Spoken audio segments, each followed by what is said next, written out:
એવી કણબીની દીકરી પરણીને આવી 15-17 વર્ષની દીકરી અને ગોચમાં ડુંગરમાં બારવટિયા પડેલા. બારવટિયા એટલે જેનામાં 12 પ્રકારના વટ હોય. કોઈ બેન દીકરીને સ્પર્શ કરાય નહીં, આંખથી આંખ મેળવીને વાત ન કરે કોઈ બેન દીકરી સામે. વાત કરવા ખાતર જોવે એ વસ્તુ જુદી છે, પણ આંખમાં આંખ નાખીને કોઈ વાત ન કરે. ગરીબને કોઈ દી લૂંટે નહીં, હગા ભાઈને મારી નાખ્યો એવો દુશ્મન હોય તો એ હાથ જોડે એટલે એના ઉપર ઘા ન કરે. આવા 12 પ્રકારના વટ એને બારવટિયા કહેવાય.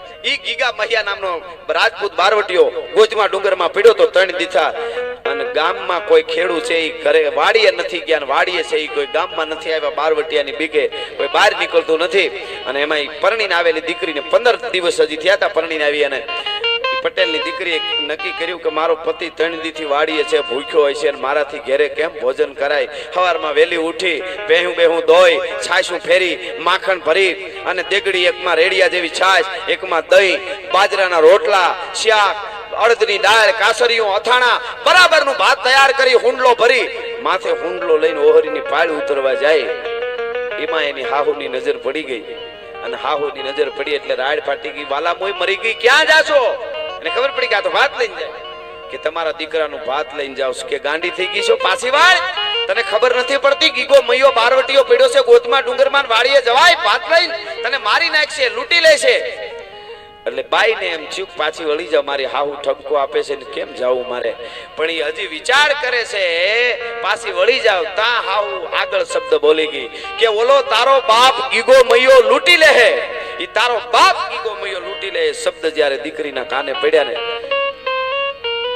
ત્યારે દીકરીને એમ થયું કોઈ પણ ભારતની દીકરીને ગમે એટલા દુઃખ પડે એ સહન કરી લે, પણ એના બાપ ઉપર વાત આવે ત્યારે એ સિંહણ બની જતી હોય છે. ભાતનો હુંડલો હેઠો મૂક્યો, પિયર તરફના ઘરેણા પહેર્યા હતા એ પહેર્યા રાખ્યા, અને પેટારો ખોલીને હારા તરફના ઘરેણા ડબલ પહેરી અને ભાતનો હુંડલો ડલ વહેતી થઈ ગઈ. કે હવે જે થાય હાહુ રાયડું નાખતી રહી. એ મરી ગઈ. વાલા મોઈને ખબર પડતી નથી ને એ બારવટિયા મારી નાખશે ને મારું ઘરનું પૂરું કરી નાખ્યું ને અમારું ઉજળ કરી નાખ્યું. હાહુ બોલતી રહી અને વહી ગઈ. બાઈ 17 વર્ષની પટેલની દીકરી વગડામાં ભાત લઈને જાતી હતી. નળ પૂરી થઈને સાડિકાની નજર પડીને આમ બંદૂકધારી 4 બારવટિયા બોકાની તારી આવીને ઉભા રહ્યા. આમ બંદૂક કરીને ઉભા રહ્યા. દીકરી સ્તબ્ધ થઈ ગઈ અને કીધું બેન દીકરી ભાત હેઠું મૂકી દે, ઘરેણા કાઢી દે અને વહી જા. અમે બારવટિયા છે, ગીગા મહિયાના માણસો છે. ઓહો જોઈ રી ભાઈ કઈ બોલે ન કર ચાલે. જલ્દી કરે, મારી પાસે સમય ન હોય. અમે બારવટિયા અમારે મારી નાખવું કાઈ નહીં. બંદૂકમાંથી ગોળી છૂટે એની પેલા ભાત મૂકી દે ને ઘરેણા કાઢી દે ને વહી જા. એટલે કીધું તમે ગીગા મહિયાના માણસો છો? કે હા. કે ગીગા બાપુ ક્યાં છે? કે ઈ ગોચમાં ડુંગર ઉપર છે. કે મારે એને જોવાય નહીં. અમે કાળ કહેવાય, અમે જોયા જેવા ન હોય, જોવાય નહીં કાઈ.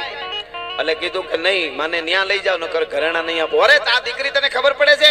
તું વાતો કરે અમે ચર્ચા કરી એવા ન હોય. આ તો થોડીક વાર અમને એમ થયું કે એમને આપી દે. આગળ ગોળી છૂટી એટલે છાતી વિંધાઈ જાય ને મરી જાય. તું મારું બંદૂક. અને તેથી 17 વર્ષની પટેલની ગણબી પટેલની દીકરી તેથી ગોધમાં ડુંગરના પેટાળમાં નીચે એટલું બોલી હતી કે તમે જો બારવટિયા હો ને તો હું સૌરાષ્ટ્રની ધરતીની કણબીની દીકરી છું. મારો બંદૂક બાકી નથી દેવા ઘરેણા અને નથી દેવું ભાત. તમારે મારવું તો મારો બંદૂક. ભલા સ્તબ્ધ થઈ ગયા કે આ દીકરી બીવે નહીં કા? આ ક્યાંથી મળ્યું છે? કઈ યુનિવર્સિટીમાં મળે? એ બહુ મોટી વાત છે. આ એને કીધું કે અમે હાસીને મારી નાખતો. મારો બંદૂક. તમારી બંદૂક હાલે તો મારો. અને પછી હામ આંખેથી વાત કરી લીધી બારવટિયા એક આ દીકરી છે ને માનશે નહીં. એના કરતા આપણે ગીગા બાપુને કહી દે હું કે ભાઈ અમે દીકરીને નથી લઈ આવ્યા, દીકરી ધરાર આવી છે. નકર ગીગા બાપુ એને ખીજાય. એટલે કીધું કે હાલો બેન લ્યો જોઈ લો ગીગા બાપુને. અને થયા હાલતા ગોચમાં ડુંગરમાં ડગલા જ્યારે દીધા ત્યારે મને ચિત્ર ઘણી વખત હું આ વાત કરું ત્યારે મગજમાં ફરતું હોય મને કેવો સમય છે. પટેલની એક પરણીને આવેલી 17 વર્ષની દીકરી રૂપના આભરણ જેવી એકલી દીકરી વગડામાં ઝાડના પહાડના જંગલમાં હાલી જતી હતી અને ખુખાર બારવટિયાઓની વચ્ચે જુવાન જોત બારવટિયા એની વચ્ચે તેથી એકલી દીકરી હાલી જતી હતી. છતાં એની ઇજ્જત ને આબરૂની બીક નથી. આજે આપણે સોસાયટીમાં સલામત નથી ને એટલે સંસ્કારની વાતો કરવી પડે છે કે આપણે ક્યાં વયા ગયા, સંસ્કારને ભૂલતા ભૂલતા ભૂલતા ક્યાં વયા ગયા. એટલે આ સંસ્કાર નહીં. અને દીકરીએ ડગલા દીધા ને આમ ગીગા મહિયા નામના બારવટિયાને હામો દેખાણો અને બારવટિયાએ આમ બંદૂક કરીને કીધું ચારેને બંદૂકે દઈ દો, ગોળીએ દઈ દો. દીકરીને આ કેમ લઈ આવ્યા? તો કે અમે નથી લઈ આવ્યા. કે તો કે દીકરી ધરાર આવી. એવું છે કે આ બેટા શું કામ આવી અહીંયા? તો કે બસ તમે ગીગા બાપુ તો કે હા મારે તમને જોવા તો કે અમે જોયા જેવા ન હોય, અમે કાળ કહેવાય, ગમે ત્યારે મારી નાખી. તું ભાત મૂકી દે, ઘરેણા કાઢીને વહી જા. ઘેરે વઈ જા, જા હવે નીકળતી નહીં બહાર. એ ઘેરે વઈ જા જ્યારે કીધું ત્યારે ગીગા મહિયાએ એટલું કીધું કે ભાતે આપી દો, ઘરે ના આપી દો, પણ હવે ઘરે જવાય એવું નથી. હવે ઘરે ગયા જેવું નથી. કે કેમ નથી ગયા જેવું?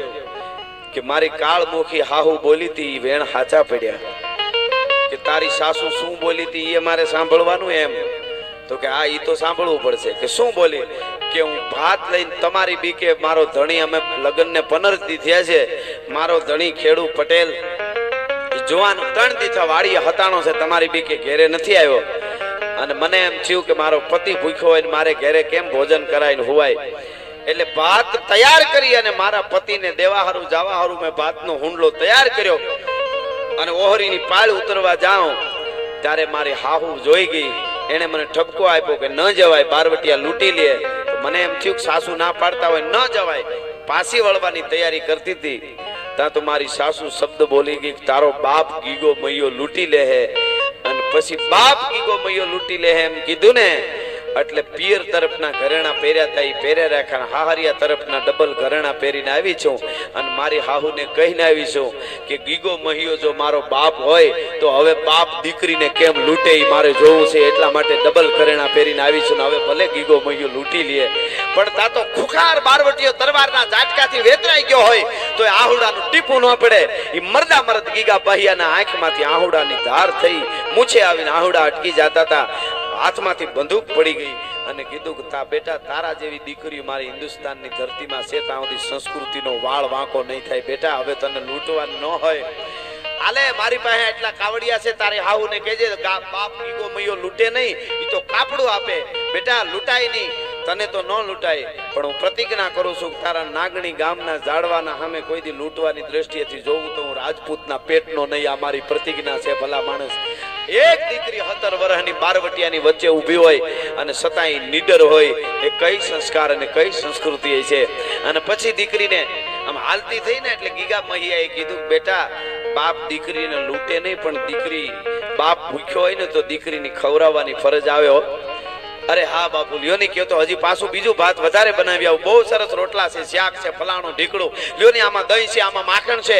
અને દેવા માંડી દીકરી જટ ખાવા માટે. અને પછી હાલતી થઈને જમવા માંડ્યા. હાલતી થઈને એટલે ગીગા મૈયાએ કીધું બેટા થોડી વાર ઊભી રહે. હે થોડી વાર ઊભી રહે.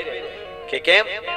કે આ ઠામડાને વાસણ લેતી જાત. કાલ તારી હાવ કે દીકરીના ઘરના ઠોઈસરા બાપે રાખી દીધા, દીકરીના ઘરના ઠામડાય ખપે નહીં. ભલા માણસ, એ સંસ્કાર, એ સંસ્કૃતિ, એ સંસ્કાર અને સંસ્કૃતિ એ આપણી ઉજળી પરંપરા ભારત વર્ષની ઓળખાણ છે.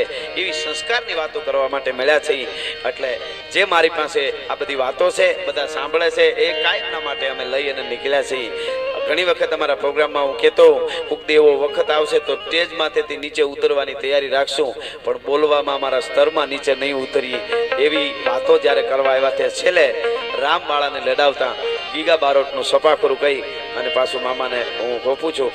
આજે ખૂબ યુવાનો, દીકરીઓ, દીકરાઓ બધા સપાખરા ગીતો સાંભળે. આમાં સમજાયની મજા આવે. અમારા હરસુરભાઈ ગઢવીને કોકે કીધું તો તમે કડબડ તડબડ બોલો છો ગઢવી, એ સમજવું હોય તો અમારે શું કરવું? તો હરસુરભાઈ કહે કે એકવાર સૌરાષ્ટ્રમાં જન્મો પાછા મરી જાઓ, જન્મો પાછા મરી જાઓ, જન્મો પાછા મરી જાઓ. આવું 5-7 વાર કરો તોય મેળ પડે તો પડે, સમજાય તો સમજાય, નકર કાંઈ નક્કી નહીં. એવું આ સાહિત્ય છે. એટલે છેલ્લે 2 મિનિટ માટે સપાખરું ગીત.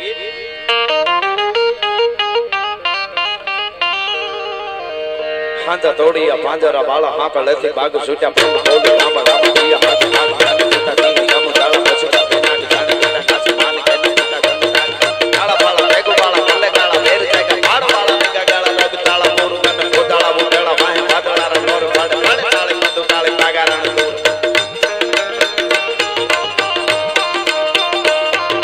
પાડે તાળે મધુ કાળે પાગારા દૂર કને બેકાડા જાણે કે ગાડી જાણે કે પાખરા ગાડી જાણે કે દાખા મૂકી ના દુકાન ગણકી જીવા રાખ ગણકી ગોતિયા રોકા ગણકી મામલા હોરા